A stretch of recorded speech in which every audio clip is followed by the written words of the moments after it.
వాతావరణ మార్పులు రైతుల పాలిట శాపంగా మారాయి. పంట చేతికొచ్చే సమయంలో అధిక వర్షాలు, వడగండ్ల వానలతో వరి రైతులు తీవ్రంగా నష్టపోవాల్సిన పరిస్థితులు దాపురించాయి. అందుకే తెలంగాణ ప్రాంతంలో ఈ ఖరీఫ్కు రైతులు మధ్య స్వల్పకాలిక వరి రకాలను మాత్రమే సాగు చేయాలని ప్రభుత్వం కూడా సూచిస్తుంది. అయితే ఈ ఖరీఫ్కు అనువైన స్వల్పకాలిక సన్నగింజ రకాలు, వాటి గుణగణాలేంటో ఇప్పుడు చూద్దాం.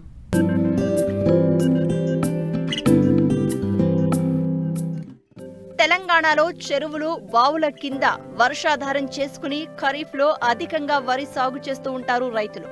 దాదాపు 44 లక్షల ఎకరాల్లో సాగుతుంది. చాలా వరకు దీర్ఘకాలిక రకాలను సాగు చేస్తూ ఉంటారు రైతులు.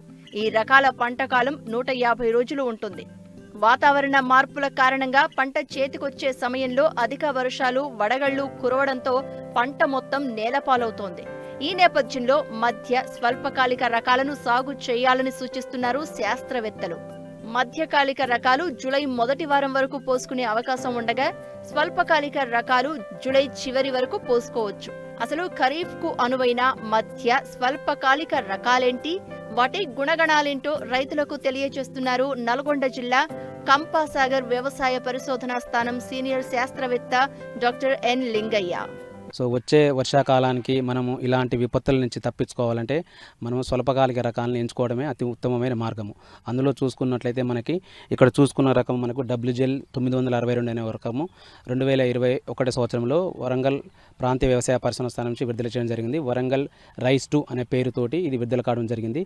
ఇది మధ్యస్థ సన్నగింజ రకము, బీపీడీ గింజను పోలి ఉంటుంది. వర్షాకాలానికి అలాగే యాసంగి సీజన్కి రెండుకు అనువైన రకం ఇది. ఈ పంటకాలం వచ్చేసి ఇది 120 నుంచి 125 రోజులు వానాకాలంలో. అలాగే యాసంగిలో చూసినట్లయితే మనకి కొద్దిగా చలి ఉధృతిని బట్టి 130 నుంచి 135 రోజులు పోవడం జరుగుతుంది. ఇది సుమారుగా మనకి 30 నుంచి 32 క్వింటాల దిగుబడినిస్తూ ఉల్లికోడిని తట్టుకోవడమే కాకుండా అగ్గి తెగుల్ని, కొంతవరకు మెడవిరుపు తెగుల్ని కూడా తట్టుకునే చక్కటి రకం ఇది. ఎత్తు చాలా తక్కువ పెరుగుతుంది, చేను మీద పడిపోదు. మనము తొందరగా హార్వెస్ట్ చేసుకోవాలి వర్షాకాలాన్ని, తద్వారా యాసంగి సీజన్ కూడా ముందుగా తీసుకురావాలనుకుంటే మనకి మార్చి చివరి వారంలో మనకు పంట కోత పూర్తి కావాలంటే ఈ వర్షాకాలంలో ఇలాంటి రకాలని మనం స్వల్పకాలిక రకాన్ని ఇది నాటుకున్నట్లయితే ఇది తొందరగా రావడమే కాకుండా యాసంగిలో వేసుకునే వరి పంటను కూడా సకాలంలో విత్తుకొని ఇలాంటి ప్రకృతి విపత్తుల నుంచి రక్షించుకోవడానికి చాలా అనువైన రకం ఇది. రకం చూసుకున్నట్లయితే మనకు KNM 1638 అనే రకం ఇక్కడ చూస్తున్నారు మీరు. ఇది కూడా స్వల్పకాలిక రకం. మనకి ఇది 2021 సంవత్సరంలో వ్యవసాయ పరిశోధన స్థానం కూనారం నుంచి కూనారం వరి 2 అనే పేరుతో విడుదల కావడం జరిగింది. ఇది ఇప్పుడు తెలంగాణలో బాగా ప్రాచుర్యం పొందుతున్న రకము. తెలంగాణలో కాకుండా మనకి పక్క రాష్ట్రమైన ఆంధ్రప్రదేశ్, అంటే మరి ముఖ్యంగా నెల్లూరు జిల్లాలో కానీ కర్ణాటక ప్రాంతంలో కూడా బాగా ప్రాచుర్యంలోకి వస్తున్న రకం ఇది. ఈ రకాన్ని చూసుకున్నట్లయితే మనకి ఇది కూడా బీపీడీ గింజను పోలి ఉంటుంది, మధ్యస్థ సన్నగింజ రకము. వర్షాకాలంలో ఇది 120 నుంచి 125 పంట కాలాన్ని కలిగి స్వల్పకాలిక రకము. యాసంగి కూడా చాలా అనువైన రకము. చలి ఉధృతిని బట్టి ఒక 5 నుంచి 10 రోజులు పెరిగే అవకాశం ఉంటుంది కాబట్టి 130 నుంచి 135 రోజులకు వచ్చే అవకాశం ఉంటుంది. సో ఇది ఏంటంటే ముఖ్యంగా ఇది ఉల్లికోడిని తట్టుకోవడమే కాకుండా ఆకు మీద వచ్చే అగ్గి తెగుల్ని, అదే మెడవిరుపు తెగుల్ని కూడా సమర్థవంతంగా తట్టుకొని సుమారుగా 30 నుంచి 32 క్వింటాలు ఎకరానికి అధిక దిగుబడినిచ్చే రకము. అలాగే ఇంకొక స్వల్పకాలిక రకం మనం ఇక్కడ చూసుకున్నట్లయితే KPS 6251 అనే రకం ఉందండి. ఇది ప్రీ రిలీజ్ కల్చర్, అంటే ఇది అధికారికంగా విడుదల కాని రకము. ఇది చిరుసంచుల ప్రదర్శనలో ఉంది. 2 సంవత్సరాల మినికిట్ పరీక్షను పూర్తి చేసుకుంది. ఈ రకం ఇప్పటికే రైతాంగంలో మంచి ప్రాచుర్యం పొందింది. మనకి రైతాంగం నుంచి మంచి ఫీడ్బ్యాక్ వచ్చింది. దీంట్లో ఉన్న అతి ముఖ్యమైన గుణం ఏంటంటే మనకి వర్షాకాలంలో 115 రోజులకే వస్తుంది పంటకి. అలాగే యాసంగి చూసుకున్నట్లయితే మనకు 120 నుంచి 125 రోజులు వస్తుంది. ఇది కూడా సన్నగింజ రకము, బీపీడీ గింజను పోలి ఉంటుంది, కొంచెం పొడుగు ఉంటుంది, అధిక దిగుబడినిచ్చే రకము. దీంట్లో ప్రత్యేకమైన లక్షణాలు చూసుకున్నట్లయితే మనకి దోమని మధ్యస్థంగా తట్టుకుంటుంది, దోమపోటుని. అలాగే చౌడు నేలలను కూడా తట్టుకుని అధిక దిగుబడినిచ్చే స్వల్పకాలిక రకము ఈ రకము. ఇప్పుడు బాగా మనకి మినికిటి దశలో ఉన్నప్పుడే మనకి కర్ణాటక, తెలంగాణలో, అంటే మరి ముఖ్యంగా ఎక్కడైతే చౌడు నేలలు ఉన్నాయో ఆ చౌడు నేలల్లో మంచి ప్రాచుర్యం పొందింది. మనకి ఫార్మింగ్ కమ్యూనిటీ చాలా మంచి ఫీడ్బ్యాక్ ఉందండి. ఇది 115 రోజులకే రావటం వల్ల ఖరీఫ్లో తొందరగా ఎత్తుకొని తొందరగా పంట కోసుకొని రబీ పంటను కూడా చాలా తొందరగా వేసుకొని మనము ఇందాక చెప్పుకున్నట్లుగా మార్చి చివరి వారంలోనే మనకి యాసంగి పంటను కూడా కోసుకున్నట్లయితే మనకి ఇలాంటి ప్రకృతి విపత్తుల నుంచి కూడా రక్షించుకోబడుతున్నాము. ఇలాంటి ఎకాలజీలో మంచిగా ఫిట్ అయ్యే రకం ఇది KPS 6251 రకం. అలాగే ఇంకొక వర్షాకాలానికి చాలా అనువైన రకాన్ని చూసుకున్నట్లయితే ఇక్కడ మనకి RNR 11718 అనే రకం ఉందండి. ఇది కూడా మనకి రాజన్ నగర్ వరి 1 అనే పేరుతో విడుదల కావడం జరిగింది. ఈ రకం యొక్క లక్షణాలను చూసుకున్నట్లయితే మనకి ఇది వర్షాకాలంలో మనకి 135 నుంచి 140 రోజులకు పంట కాలం ఉంటుంది. ఇది కూడా మధ్యస్థ సన్నగించే రకము. ఇది చాలా వరకు అంటే ఖరీఫ్లో వచ్చే చీడపీడల్ని తట్టుకునే రకం. అంటే ముఖ్యంగా చూసుకున్నట్లయితే మనకి దోమపోటును కానీ, అగ్గి తెగుల్ని, ఉల్లికోడిని, ఆకుమచ్చ తెగుల్ని ఇలాంటి రకాలని మధ్యస్థంగా తట్టుకునే రకం ఇది. ఇంకొక ప్రత్యేకమైన లక్షణం ఈ రకంలో ఏమున్నదంటే మనకి చౌడును కూడా తట్టుకుంటుంది. ముఖ్యంగా మనకి ప్రొఫెసర్ జయశంకర్ తెలంగాణ రాష్ట్ర వ్యవసాయ అధ్యయనం నుంచి విడుదలైన 2 రకాల్లో అంటే చౌడును తట్టుకునే 2 రకాల్లో ఇది కూడా ఒక మంచి రకము. RNR 117182. ఇది ఎక్కడైతే చౌడు నేలలు ఉన్నాయో ఆ చౌడు నేలకి చాలా అనువైన రకము. కేవలం ఇది మనము వర్షాకాలానికి మాత్రమే సిఫారసు చేస్తున్నాము. ఎక్కడైతే చౌడు నేలలు ఉండి ఇలాంటి చీడపీడలు ఉధృతి ఎక్కువ ఉన్నప్పుడు ఈ రకాన్ని రైతాంగం చూస్ చేసుకోవడం ద్వారా తద్వారా అధిక దిగుబడిని సాధించవచ్చు.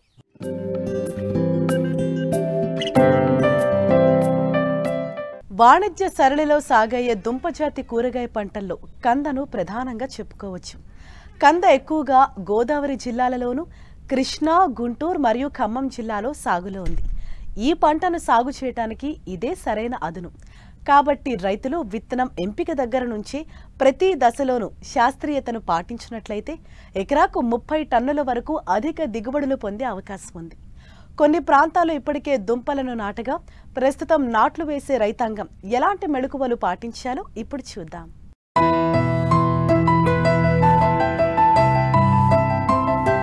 రైతుకు లాభదాయకమైన వాణిజ్య పంటల్లో కంద ఒకటి.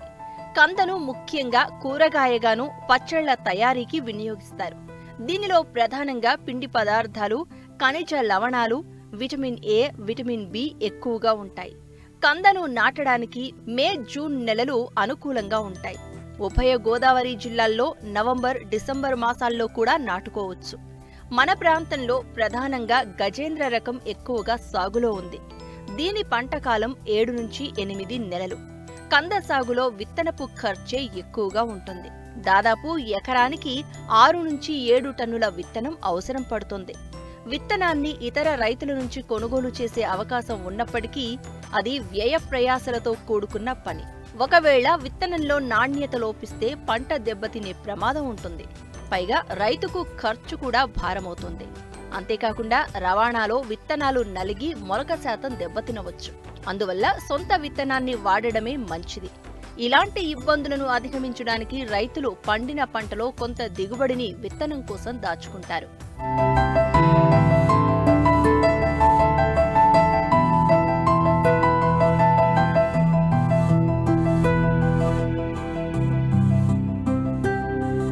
కంద సాగుకు నీరు నిల్వ ఉండని సారవంతమైన నేలలు అనుకూలంగా ఉంటాయి. ఎంచుకున్న నేలను ముందుగా 2-3 సార్లు బాగా మెత్తగా దున్నుకోవాలి. ఆఖరి దుక్కిలో బాగా చివికిన పశువుల ఎరువును ఎకరాకు 10 టన్నులు వేసి కలియదున్నాలి. ఇక విత్తనం కొరకు ఎన్నుకున్న దుంపల బరువు సుమారుగా 300 నుంచి 500 గ్రాముల మధ్య ఉండాలి. ఒకవేళ పెద్దవిగా ఉన్నట్లయితే వాటిని ముక్కలుగా కోసి విత్తనం కొరకు వాడుకోవచ్చు. ఇలా ముక్కలుగా కోసినప్పుడు ప్రతి భాగంలోనూ దుంప కన్ను ఉండే విధంగా జాగ్రత్తగా కోసుకోవాలి. నేల ద్వారా సంక్రమించే శిలీంధ్రపు తెగుళ్లను నివారించడానికి తప్పనిసరిగా విత్తన శుద్ధి చేసుకోవాలి. దీనికోసం 10 లీటర్ల నీటికి 50 గ్రాముల కాపర్ ఆక్సీ క్లోరైడ్ మరియు 25 మిల్లీలీటర్ల మోనోక్రోటోఫాస్ కలిపి ఆ ద్రావణంలో దుంపలను 15 నిమిషాల పాటు ఉంచి తర్వాత నాటుకోవాలి. ప్రధాన పొలంలో వరుసల మధ్య 60 సెంటీమీటర్లు, వరుసలో మొక్కల మధ్య 60 సెంటీమీటర్ల ఎడం ఉండే విధంగా భూమిలో 2.5 అంగుళం లోతులో నాటుకోవాలి. కంద దుంప జాతి పంట కనుక పోషకాల అవసరం కూడా ఎక్కువగా ఉంటుంది.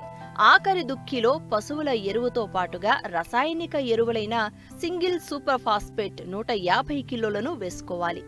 ఎకరాకు నత్రజనిని యూరియా రూపంలో 225 కిలోలు, పొటాష్ను మ్యూరేట్ ఆఫ్ పొటాష్ రూపంలో 171 కిలోలను 3 సమభాగాలుగా చేసి కంద మొలకెత్తిన 40, 80, 120 రోజుల దశలో దఫాలుగా అందించాలి.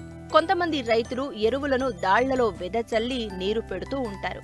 దీనివల్ల ఎరువులు వృధా అయి పంటకు ఎంత మాత్రం ఉపయోగపడవు. కనుక మొక్కకు ఇరువైపులా చిన్న గుంతలాగా తీసి అందులో వేయాల్సిన ఎరువు మోతాదును వేసి మట్టితో కప్పాలి.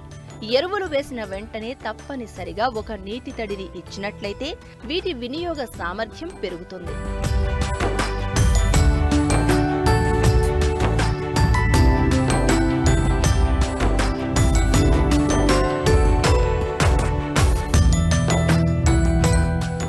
సాగులో రైతులు ఎదుర్కొనే మరొక సమస్య కలుపు. కంద దుంపలు నాటిన 20 నుండి 25 రోజులకు మొలకెత్తుతాయి.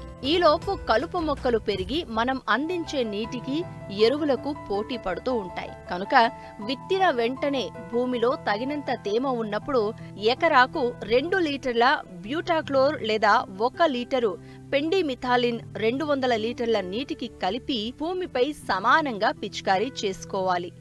40 నుంచి 45 రోజుల దశలో మళ్లీ ఒకసారి కూలీలతో అంతర కృషి చేసినట్లయితే కలుపును సమర్థవంతంగా అరికట్టవచ్చు. నీటి యాజమాన్యంలో భాగంగా వాతావరణ పరిస్థితులు, నేల స్వభావాన్ని బట్టి వారానికి ఒకసారి తడిని అందిస్తే సరిపోతుంది. ఈ విధంగా ప్రతి దశలోనూ రైతులు శాస్త్రీయ పద్ధతులను ఆచరిస్తే నాటిన 7 నుంచి 8 నెలలకు పంట కోతకు సిద్ధమవుతుంది. యాజమాన్యంలో సరైన జాగ్రత్తలు పాటిస్తే ఎకరాకు 70 నుంచి 110 పుట్ల వరకు దిగుబడి సాధించవచ్చు. కందను, కొబ్బరి, అరటి వంటి తోటల్లో కూడా అంతర పంటగా సాగు చేసి అదనపు ఆదాయం పొందవచ్చు.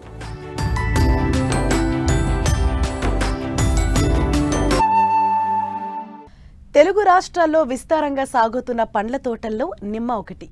అధిక దిగుబడినిచ్చే మేలైన రకాలు అందుబాటులో ఉండటం, వన్యప్రాణుల బెడద లేకపోవటంతో తక్కువ రిస్కుతో రైతులు మంచి ఫలితాలు సాధిస్తున్నారు. నిమ్మ తోటల్లో సంవత్సరం పొడవునా పూత, పిందె ఉన్నప్పటికీ వేసవిలో వచ్చే కాపుకు అధిక డిమాండ్ ఉండటంతో రైతులు జనవరి నుండి వచ్చే పూతకు అధిక ప్రాధాన్యం ఇస్తారు. నిమ్మ తోటలో అధిక దిగుబడి సాధించేందుకు అనువైన మేలైన రకాలు, పూత దశలో చేపట్టాల్సిన యాజమాన్యం గురించి ఇప్పుడు తెలుసుకుందాం.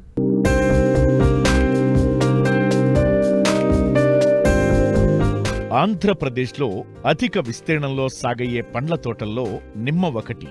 సుమారు 2,90,000 ఎకరాల్లో నిమ్మ సాగుతుండగా గుంటూరు జిల్లా తెనాలి, నెల్లూరు జిల్లా గూడూరు, పశ్చిమ గోదావరి జిల్లా ప్రకాశం జిల్లాలోని వివిధ ప్రాంతాలు నిమ్మ సాగుకు పేరుగాంచాయి. తెలంగాణ రాష్ట్రంలో దాదాపు 95,000 ఎకరాల విస్తీర్ణంలో ఈ తోటలు సాగులో ఉన్నాయి. ఒకసారి నాటితే 20 నుంచి 25 సంవత్సరాల వరకు తోటల నుండి దిగుబడి రావడం, శివారు ప్రాంతాల్లో సైతం వన్యమృగాల బెడద లేకపోవడంతో నిమ్మ సాగు రైతుకు అన్ని విధాలా లాభదాయకంగా ఉంది. సాధారణంగా రైతులు గతంలో ఎకరాకు 80 మొక్కలు వచ్చే విధంగా నిమ్మ నాటేవారు. ప్రస్తుతం ఎకరాకు 6 నుండి 7 గజాల దూరంతో 100 నుండి 140 మొక్కలు వచ్చే విధంగా నాటుతున్నారు. నాటిన 3వ సంవత్సరం నుండి కాపు ప్రారంభమయ్యే ఈ తోటల్లో ప్రాంతాన్ని బట్టి రైతులు సగటున ఎకరాకు 60 నుంచి 100 క్వింటాళ్ల దిగుబడిని నమోదు చేస్తున్నారు. మార్కెట్ హెచ్చుతగ్గులు అధికంగా ఉన్నా ఏదో ఒక సీజన్లో మంచి మార్కెట్ ధర లభించడం, వేసవిలో స్థిరమైన రాబడినిస్తుండటంతో లాభాలకు కొదవలేని పంటగా నిమ్మ సాగు పేరుగాంచింది. ప్రస్తుతం 5 సంవత్సరాల పైబడిన తోటలకు ఎకరాకు ₹1,00,000 కౌలు పలుకుతుందంటే అతిశయోక్తి కాదు. నిమ్మలో రైతులు స్థానిక రకాలను ఎక్కువగా సాగు చేయడం వల్ల రైతులు ఆశించిన ఫలితాలు సాధించలేకపోతున్నారు. రకాల ఎంపికలో సరైన అవగాహనతో ముందడుగు వెయ్యాలని సూచిస్తున్నారు సంగారెడ్డి ఫల పరిశోధనా స్థానం శాస్త్రవేత్త డాక్టర్ హరికాంత్ పోరికా. ముఖ్యంగా మనకి నిమ్మ తోటల వల్ల రైతుకి చాలా అధిక లాభం సమకూరుస్తుంది. సో నిమ్మలో మనం చూస్తూ ఉంటే మార్కెట్ పరంగా కూడా చాలా బాగుంది. రకాల పరంగా చూసుకుంటే మనకి దాదాపు ఒక 2-3 రకాలు చాలా అభివృద్ధిలో ఉన్నాయి. ఇందులో ముఖ్యంగా మనం పెట్లూర్ సెలెక్షన్ 1, ఒకటి పెట్లూర్ సెలెక్షన్ 21 అనే రకాలకు చాలా మనకి డిమాండ్ ఉంది. అదే పరంగా మనకి ఇంకా వేరే రకాలతో చూస్తే మనకి నిమ్మలో బాలాజీ అనే రకం కూడా చాలా అభివృద్ధిలో ఉంది. అదేవిధంగా మనకి గొరవయ్య అనే రకంని కూడా మన సంగారెడ్డిలో లభ్యంలో ఉంది. మనకి పెట్లూర్ సెలెక్షన్ 1 చూసుకుంటే మనకి బ్యాక్టీరియా మరియు బాలాజీ రకంలో మనకి బ్యాక్టీరియా సోకడం చాలా తక్కువగా ఉంది. అదేవిధంగా మనకి ఆకుపైన మచ్చలు మరియు కాయపైన మచ్చలు అనేది తక్కువగా ఉంటాయి ఈ రకంని. సో ఈ రకాల్ని మనము రైతులకి ప్రోత్సహించవచ్చు. సో అందులో దిగుబడిలో మనకి బాలాజీ అనే రకం మరియు పెట్లూర్ సెలెక్షన్ 1 అనే రకాలకి మనకి చాలా దిగుబడి వస్తుంది. కాయ పరిమాణం చూసినా కూడా కాయ చాలా పెద్దగా ఉంటుంది మరియు కాయ సైజు కూడా చాలా పెద్దగా వచ్చి చాలా అద్భుతంగా కనిపిస్తూ ఉంటుంది. సో మనకి మార్కెట్ పరంగా కూడా ఎటువంటి దోకా లేని రకాలలో ఈ 2 రకాలను మనకి రైతులకి అందుబాటులో మేము ఉంచాము. ఇక్కడ 5 నుండి 6 టన్నులు ఒక ఎకరానికి వాళ్ళు ఆశించవచ్చు. నీటి యాజమాన్యాన్ని మనము సరిగ్గా సక్రమంగా ఇస్తే మనకి ధర అనేది కూడా అత్యధికంగా పలుకుతుంది. కాబట్టి రైతుకి మార్కెట్ పరంగా మనకి నిమ్మలో ఎటువంటి ఎటువంటి సందేహాలు లేవు. నిమ్మ తోటల్లో సంవత్సరం పొడవునా పూత, కాపు ఉంటుంది. కానీ రైతుకు ప్రధానంగా ఆదాయం వచ్చేది మాత్రం మార్చి నుంచి జూన్ వరకు వచ్చే కాపు నుంచే. పూత వచ్చిన 4 నెలలకు కాయ పక్వానికి వస్తుంది. ప్రస్తుతం వచ్చే పూత నుండి అధిక దిగుబడి సాధించాలంటే నీటి యాజమాన్యం, పోషకాల విషయంలో రైతులు తగిన శ్రద్ధ పెట్టాలి. నిమ్మ తోటల్లో 4వ సంవత్సరం నుండి ప్రతి చెట్టుకు 80 కిలోల పశువుల ఎరువు, 8 కిలోల వేపపిండి, 1600 గ్రాముల యూరియా, 4000 గ్రాముల సింగిల్ సూపర్ ఫాస్ఫేట్, 1500 గ్రాముల మ్యూరేట్ ఆఫ్ పొటాష్ ఎరువులు అందించాలి. ఈ ఎరువులను 2 సమభాగాలుగా చేసుకుని డిసెంబర్, జనవరి మాసాల్లో ఒకసారి, జూన్, జూలై నెలల్లో 2వసారి వేయాలి. ప్రస్తుతం మొదటి దఫా ఎరువులు అందించే సమయం. చెట్లను పూతకు వదిలే ముందు నీటిని నిలిపివేయాలి. 15 నుండి 30 రోజుల వరకు వాడు పెట్టిన తరువాత తగినంత ఎరువులు వేసి నీరు పెట్టాలి. నిమ్మకి నీరు అనేది చాలా ముఖ్యమైనది. పూత దశ నుండి మనం నీరు అనేది ఎంత బాగా ఇస్తే మనకి అంత కాయ పరిమాణం మరియు కాయ క్వాలిటీ కూడా చాలా బాగా వస్తుంది. సో నీటి యాజమాన్యంలో మనము దీనికి ఒక పాదలుగా తయారు చేసుకొని చెట్టు మొదలు చుట్టూ 1 మీటర్ దూరంలో మనం చుట్టూ రింగ్ ఆకారంలో మనం ఒక పాదాలు చేసుకొని దాన్ని నీరు అందిస్తే మనకి కాయ పరిమాణం కూడా బాగా వస్తుంది. మన కాయ పూత దశ నుండి కాయ దశ వరకు మనం నీటి యాజమాన్యం దీంట్లో ఇచ్చుకోవాలి. పూత రాలే శాతాన్ని కూడా తగ్గించుకోవడానికి మనం ఒక ప్లానోఫిక్స్ ఒక 2.5 గ్రాములు ఒక 5 లీటర్లో వేసుకొని పిచికారీ చేసుకుంటే మనం రాలే శాతాన్ని మరియు పిందె రాలే శాతాన్ని కూడా మనం ఈ ప్లానోఫిక్స్ ద్వారా తగ్గించుకోవచ్చు.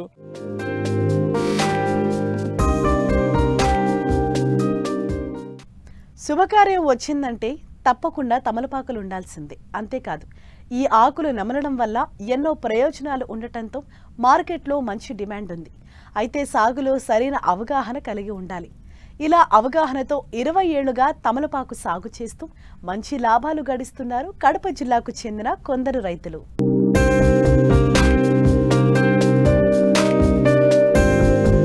తమలపాకులు అనగానే ఆధ్యాత్మిక భావన కలుగుతుంది.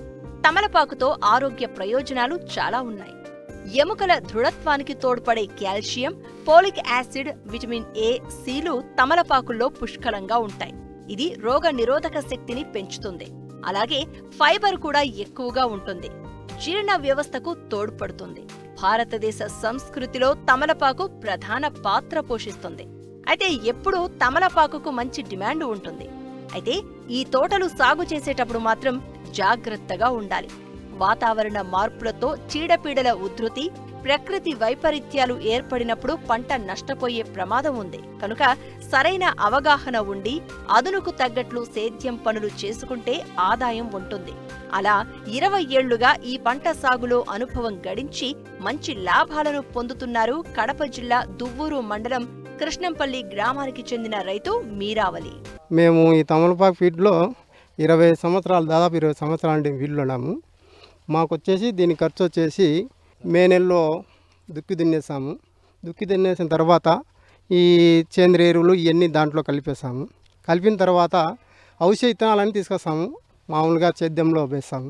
ఒక్కోసారికి వచ్చేసి ఎకరాకు వచ్చేసి ఒక 40-50 సార్లతో జంపున పెట్టేసి అది సుమారుగా 20 రోజులు దశ తర్వాత పొన్నూరుకి వెళ్ళి అక్కడ 3 జంపు తీగ తీసుకొచ్చి నాటేస్తాం. నాటిన తర్వాత 25 రోజులు తడి ఆరకుండా పెట్టేస్తాము. ఆ తర్వాత రోజు తడి పెట్టేసి ఆ ఉండే అవసరం ఒక్కొక్కటి అడుక్కోటి తెగ్గొట్టేస్తాం. ఆ తర్వాత ఏమవుతుందంటే ఆ తీగను మొక్కను ఈ కర్రకు కట్టేస్తాం. కట్టిన తర్వాత ఈ రాసాయనిక ఎరువులు ఇవన్నీ వాడేస్తాం. వాడిన తర్వాత వచ్చేసి 40-45 రోజుల తర్వాత మాకు పంట దశకు వస్తుంది. ఆ తర్వాత ఆ పంట కట్టింగ్ అనేది ఇక్కడ మహారాష్ట్ర, బెల్గాం అని, ఇక్కడ కర్ణాటక, లేదంటే నాగపూర్ కానీ, లేదంటే ఇక్కడ చిన్న దగ్గర దశల్లో నంద్యాల, కర్నూలు, మైదుకూరు, గిద్దలూరు ఇక్కడ కూడా పంపిస్తాము. అవి 3 కోటింగ్ ఉంటుందండి. ఇది పెద్దది ఆకు పాపడ. ఇది వచ్చేసి జంపాకు వచ్చేసి ఇది బీడ, ఇది వచ్చేసి చిల్లుగా లోకల్ అమ్ముకునేది బూస అంటారు దీనిని. ఈ 3 కోట్లు కటింగ్ చేస్తామండి. ఈ ఎకరాకు వచ్చేసి దాదాపు వచ్చేసి 4000 తట్టల పైన వస్తాయి మాకు. 4000 తట్టల పైన వస్తాయి. ఒక్కో చట్ట వచ్చేసి 30 రూపాయలు. ఆ తర్వాత ఇవి వచ్చేసి 20 రూపాయలు. ఇట్లా 3 కోటికి తర్వాత చేసిన తర్వాత ఎకరాకు వచ్చేసి మాకు 1 లక్ష రూపాయలు. మా పెట్టుబడి వచ్చేసి ఒక 50,000 రూపాయలు అవుతుంది. ఒక 50,000 రూపాయలు మాకు అదనంగా దేవుని సలహాతో వస్తుంది. ఇప్పుడు మేము 20 ఏళ్ళ తర్వాత ఉంటే ఇదే ఆధారంలోనే బతున్నాము. మాది జీవనాధారం ఇదే. ఈ దీంట్లోనే అందరం కుటుంబం అందరం మేము సభ్యులమంతా దీంట్లోనే చేరి ఇదే ఆధారంగా చేస్తున్నాము. ఇట్లా 20 సంవత్సరాలు చేస్తున్నాము. ఇది వచ్చేసి 3 సంవత్సరాలు ఉంటుంది. దీనికి ఒకటి ఉంది, తెగులు అని ఉంది, వైరస్ ఉంది. కాకపోతే దీన్ని కరెక్ట్గా నేను చెప్పిన పద్ధతులతో వాడుతూ పోతే ఆదాయం ఉంది. ప్రతి ఒక్కరు కూడా చేయవచ్చు, సాగు చేయగలవచ్చు. దీంట్లో ఏముందంటే ఈ కటింగ్ చేసేటోళ్ళది ఒకటి ఇదే, ఇట్లా కిందికి తీగని దింపేసుకుంటా అలా ఈ పద్ధతిలోకి ఈ వ్యవసాయం చేసిన వాళ్ళకు ఖచ్చితంగా ఆదాయం ఉంది. కటింగ్ వచ్చేసి 1 ఎకరానికి 4000 చట్టలు వస్తాయి. ఒక్కో చట్ట 30 రూపాయలు లెక్క సార్. 4 మూళ్ళు 12, 1,20,000 డబ్బులు వస్తాయి. అంటే మనకు 70,000 అదనంగా పెట్టుబడి పోతుంది. 3 సంవత్సరాలు ఈ పైరు 25 రోజులకు ఒక కటింగ్ వస్తుంది. ఇది 25 రోజులకు ఒక కటింగ్ వస్తుంది. 25 రోజులు ఖచ్చితంగా మనం కటింగ్ చేసుకుంటూ వస్తే మనకు సంవత్సరానికి డబ్బులు బాగానే వస్తాయి. ఎవరైనా సాగు చేయగలచ్చు. ఈ పద్ధతి ప్రకారంగా ఎవరైనా సాగు చేయగలచ్చు. 24 గంటలు పని చేస్తున్నారు, డబ్బులు వస్తుంటాయి.